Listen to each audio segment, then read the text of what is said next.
ಸ್ನೇಹಿತರೆ ನಮಸ್ಕಾರ. ಇಬ್ಬನಿ ನ್ಯೂಸ್ಗೆ ಸ್ವಾಗತ. ನಾನು ವಿ ಮಲ್ಲಪ್ಪ. ಅರಸೀಕೆರೆ ಉಚ್ಚಂಗಿದುರ್ಗ ತಾಲೂಕು ಹೋರಾಟಕ್ಕೆ ಮುನ್ನಡಿ. ಅರಸೀಕೆರೆ ಹೋಬಳಿ ದಾವಣಗೆರೆ ಜಿಲ್ಲೆಗೆ ಸೇರ್ಪಡೆ ಮೂಡದ ಒಮ್ಮತ. ಹರಪನಹಳ್ಳಿ ತಾಲೂಕಿನ ಉಚ್ಚಂಗಿದುರ್ಗ ಗ್ರಾಮದ ಹಾಲಮ್ಮನ ತೋಪಿನಲ್ಲಿ 11 ಪಂಚಾಯಿತಿಯ ಅರಸೀಕೆರೆ, ಉಚ್ಚಂಗಿದುರ್ಗ, ಹೊಸಕೋಟೆ, ತೌಡೂರು, ಪುಣಾಪಘಟ್ಟ, ಅಣಜಿಗೆರೆ, ಚಟ್ನಿಹಳ್ಳಿ, ಹಿರೇಮಗಳಗೆರೆ, ಕಂಚಿಕೆರೆ, ಲಕ್ಷ್ಮೀಪುರ ಮತ್ತು ಸಿಂಗ್ರಿಹಳ್ಳಿ ಪಂಚಾಯಿತಿಗಳನ್ನು ದಾವಣಗೆರೆ ಜಿಲ್ಲೆಗೆ ಸೇರಿಸಲು ಸಭೆ ಕರೆಯಲಾಗಿತ್ತು.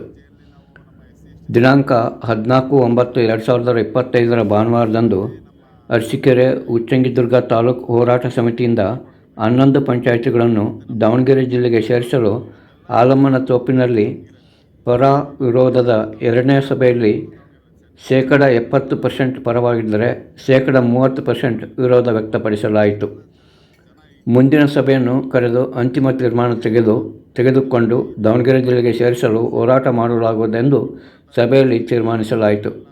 ಕಾಂಗ್ರೆಸ್ ಮುಖಂಡ ಯಶವಂತಗೌಡ ಮಾತನಾಡಿ, ಈ ದಿನ ಸಭೆ ಕರೆದ ಉದ್ದೇಶ ಅರಸೀಕೆರೆ ಹೋಬಳಿಯ 11 ಗ್ರಾಮ ಪಂಚಾಯಿತಿಗಳನ್ನು ವಿಜಯನಗರ ಜಿಲ್ಲೆಯಿಂದ ದಾವಣಗೆರೆ ಜಿಲ್ಲೆಗೆ ಸೇರಲು ಈ ಭಾಗದ ಜನರ ಕೂಗಾಗಿದೆ.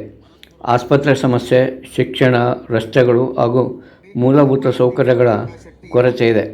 ಈ ಭಾಗದ ಜನರಿಗೆ ವಹಿವಾಟು ಮಾಡಲು ಶಾಲಾ ಕಾಲೇಜುಗಳಿಗೆ, ಆಸ್ಪತ್ರೆಗೆ ಹೋಗಲು ದಾವಣಗೆರೆ ಹತ್ತಿರವಾಗುತ್ತಿರುವುದರಿಂದ ಅರಸೀಕೆರೆ ಹೋಬಳಿಯನ್ನು ದಾವಣಗೆರೆಗೆ ಸೇರಿಸಲು ಸಭೆ ಕರೆದಿದ್ದೇವೆ.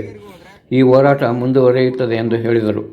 ಮಾಜಿ ತಾಲೂಕು ಪಂಚಾಯಿತಿ ಸದಸ್ಯ ಬೇವನಹಳ್ಳಿ ಕೆಂಚನಗೌಡ ಮಾತನಾಡಿ, ಈ ಭಾಗದ ಸಾರ್ವಜನಿಕರಿಗೆ, ರೈತರಿಗೆ ಅರಸೀಕೆರೆ ಹೋಬಳಿಗೆ ಮಲತಾಯಿ ಧೋರಣೆಯಾಗಿದೆ. ಈ ಭಾಗದ ರೈತರಿಗೆ ಸರಿಯಾದ ಗೊಬ್ಬರ ಸಿಗುತ್ತಿಲ್ಲ. ಮೂಲಭೂತ ಸೌಕರ್ಯಗಳಿಂದ ವಂಚಿತರಾಗಿದ್ದಾರೆ. ವಿಜಯನಗರ ಜಿಲ್ಲೆಗೆ ಹೋಗಲು ದೂರವಾಗುತ್ತದೆ, ದಾವಣಗೆರೆ ಜಿಲ್ಲೆ ಹತ್ತಿರವಾಗುತ್ತದೆ ಎಂದು ಹೇಳಿದರು. ಕೆರೆಗುಡಿಹಳ್ಳಿ ಹಾಲೇಶ್ ಮಾತನಾಡಿ, ಅರಸೀಕೆರೆ ಹೋಬಳಿ ಹಿಂದುಳಿದ ಪ್ರದೇಶವಾಗಿದೆ. ಈ ಭಾಗದಲ್ಲಿ ಅತಿ ಹೆಚ್ಚು ಕೂಲಿ ಕಾರ್ಮಿಕರು, ಬಡವರು, ದಲಿತರು ಹೆಚ್ಚಾಗಿ ಇರುವುದರಿಂದ ಮೂಲಭೂತ ಸೌಕರ್ಯಗಳಿಂದ ವಂಚಿತರಾಗಿದ್ದಾರೆ. ಯಾವುದೇ ಅಭಿವೃದ್ಧಿ ಕೆಲಸಗಳಾಗಿಲ್ಲ. ಅರಸೀಕೆರೆ, ಉಚ್ಚಂಗಿದುರ್ಗ ಇವೆರಡರಲ್ಲಿ ಮೊದಲು ಒಂದನ್ನು ತಾಲೂಕು ಮಾಡಿ ರಚಿಸಿ ನಂತರ ಜಿಲ್ಲೆಗೆ ಸೇರಿಸೋಣ ಎಂದು ಹೇಳಿದರು. ಪಣಿಯಾಪುರದ ಲಿಂಗರಾಜ್ ಮಾತನಾಡಿ, ಹರಪನಹಳ್ಳಿ ತಾಲೂಕು ವಿಜಯನಗರ ಜಿಲ್ಲೆಗೆ ಹೋದರೂ ಯಾವುದೇ ಮಕ್ಕಳಿಗೆ ಶಿಕ್ಷಣ ಕೊಡಿಸಲು ಸೀಟು ಸಿಕ್ಕಿಲ್ಲ, ಹಾಸ್ಟೆಲ್ ವ್ಯವಸ್ಥೆ ಸಿಕ್ಕಿಲ್ಲ.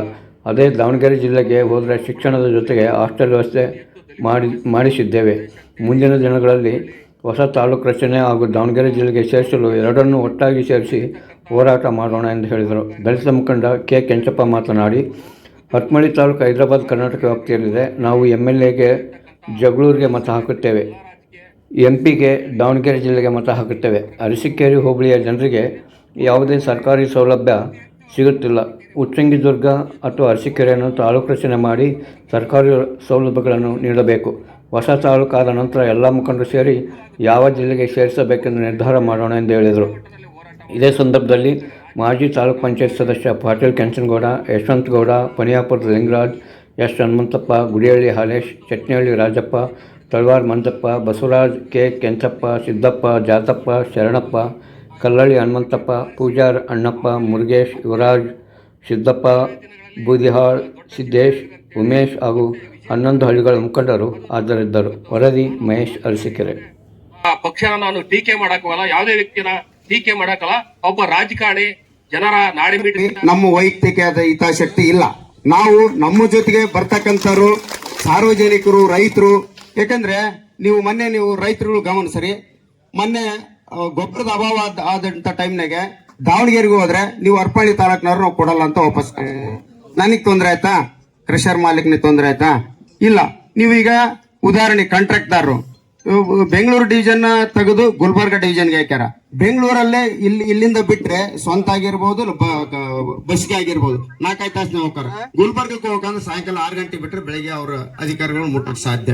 ಹಂಗ ಉದಾಹರಣೆ. ಆಮೇಲೆ ಈಗ ನಮ್ಮ ಉಚ್ಚಂಗಮ ದೇವಸ್ಥಾನ ಕಮಿಟಿ, ಉಚ್ಚಂಗಮ ದೇವಸ್ಥಾನದ ಸಮಸ್ಯೆ. ಈಗ ಹೊಸಪೇಟೆಗೆ ಹೋಗ್ಬೇಕು. ಅಲ್ಲಿ ಇರ್ತಕ್ಕಂಥವ್ರು ಪ್ರತಿಯೊಬ್ರು ಹೋಗಿ ಮಾಡ್ಕೊಂಬರಕಂದ್ರೆ ಎಷ್ಟು ತೊಂದರೆ ಆಗ್ತೈತಿ. ಇತಿ ಪ್ರತಿಯೊಬ್ಬರಿಂದ ತೊಂದರೆ ಆಗ್ತೈತಿ. ನಮಗೆ ನೀವು ಅದು ಪದೇ ನಾವು ಕರಿಬೇಕಾದ್ರೆ ಯೋಚನೆ ಮಾಡಿದ್ವಿ. ಆದ್ರೆ ಅಲ್ಲಿ ಮೇಲೆ ಬಂದು ಭಗವಂತ ನೋಡ್ಕೊಂತಾನ, ನಮ್ಮ ಕರ್ತವ್ಯ ನಾವು ಮಾಡೋಣ.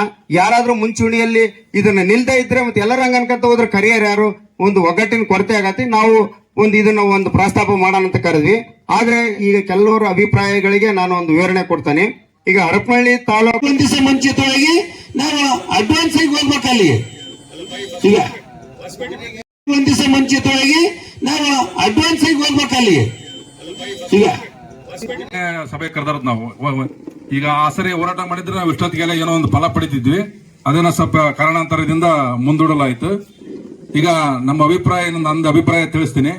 ನಾವು ಹಲವಾರು ದಾವಣಗೆರೆ ಜಿಲ್ಲೆ ಇದ್ದಾಗ ಮಕ್ಕಳಿಗೆ ಹಾಸ್ಟೆಲ್ ವ್ಯವಸ್ಥೆ, ಸ್ಕೂಲ್ ವ್ಯವಸ್ಥೆ, ಮೊರಾರ್ಜಿ, ಕಿತ್ತೂರಾಣಿ ಚೆನ್ನಮ್ಮ, ಅನೇಕ ನಾವು ಬಿಜೆಪಿ ಇರ್ಬೋದು, ಕಾಂಗ್ರೆಸ್ ಇರ್ಬೋದು, ವಿದ್ಯಾರ್ಥಿಗಳಿಗೆ ಬಹಳ ಅವಕಾಶ ಕೊಡ್ತಿದ್ವಿ.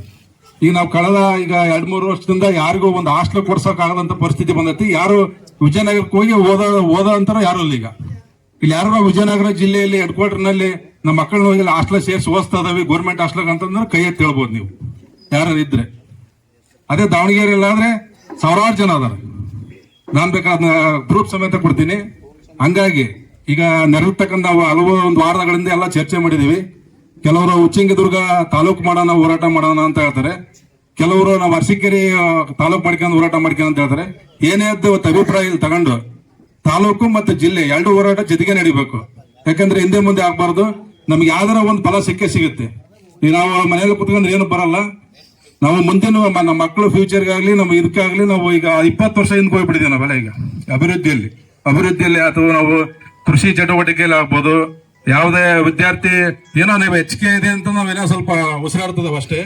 ಅದರಲ್ಲೂ ಬಹಳ ಕಾಂಪಿಟೇಷನ್ ಇದೆ. ಇಲ್ಲಿ ದಾವಣಗೆರೆ 45-46 ಮಾರ್ಕ್ಸ್ ತಂದ್ರೆ ನಮಗೆ ಸೀಟ್ ಸಿಗ್ತಿದ್ವು. ಏನಾರ ಸ್ಪೆಷಾಲಿಟಿ SC/ST ಗಳಾಗಿರೋದು, ಹಿಂದುಳಿದ ವರ್ಗದವರಿಗೆ ಆಗಿರ್ಬೋದು, ಎಲ್ಲರಿಗೂ. ಈಗ ಅಲ್ಲಿ 65 ಆದ್ರೂ ನಮಗೆ ಸೀಟ್ ಸಿಗ್ತಾ ಇಲ್ಲ. ನಾವು ಕಣ್ಣಾರೆ ಕಂಡಿದೀವಿ. ಹಂಗಾಗಿ ಬಂದಿರತಕ್ಕಂಥ ಹಿರಿಯರು ನಮ್ಮ ಮಾರ್ಗದರ್ಶಕರಾಗಿದ್ರಿ. ನಿಮ್ಮೆಲ್ಲ ಸಲಹೆಗಳು ಬಹಳ ಸೂಕ್ತ. ಹಾಗಾಗಿ ಯುವಕರು ಹೆಚ್ಚಾಗಿ ಬಂದಿದ್ರಿ. ಏನೋ ಒಂದು ನಿರ್ಧಾರ ತಗೊಂಡು ಇವತ್ತೇನು ನಿರ್ಧಾರಕ್ಕೆ ನಾವು ಬದ್ಧರಾಗಿರ್ತೀವೋ ಅದಕ್ಕೆ ಹೋರಾಟ ಮಾಡೋಣ. ನಮ್ಮ ಫಲ ನಾವು ಪಡೆಯೋಣ. ನಮ್ಮ ಮುಂದಿನ ನಮಗೀಗ ನಾವು ಇಲ್ಲಿಂದ 150 ಕಿಲೋಮೀಟರ್ ಹೋಗ್ಬೇಕು. ನಮ್ಗೆ ಏನು ಕೆಲಸ ಆಗಲ್ಲ ಅಲ್ಲಿ. ಈಗ ಇಲ್ಲಿ ದಾವಣಗೆರೆಗಾದ್ರೆ ನಮಗೆ 18-20 ಕಿಲೋಮೀಟರ್ ನಿಗದೀವಿ. ಅಲ್ಲಿ ಒಂದು ಕೆಲಸ ಅಲ್ಲ. ನಾವು ಯಾವ್ದಾರು ಒಂದು ತರಕಾರಿ ತಗೊಳಕ್ ಹೋದ್ರೆ ಒಂದು ಕಾರ್ ಸರ್ವಿಸ್ ಮಾಡಿಸ್ಬೋದು, ಒಂದು ಶೋರೂಮ್ ಹೋಗ್ಬೋದು, ಒಂದು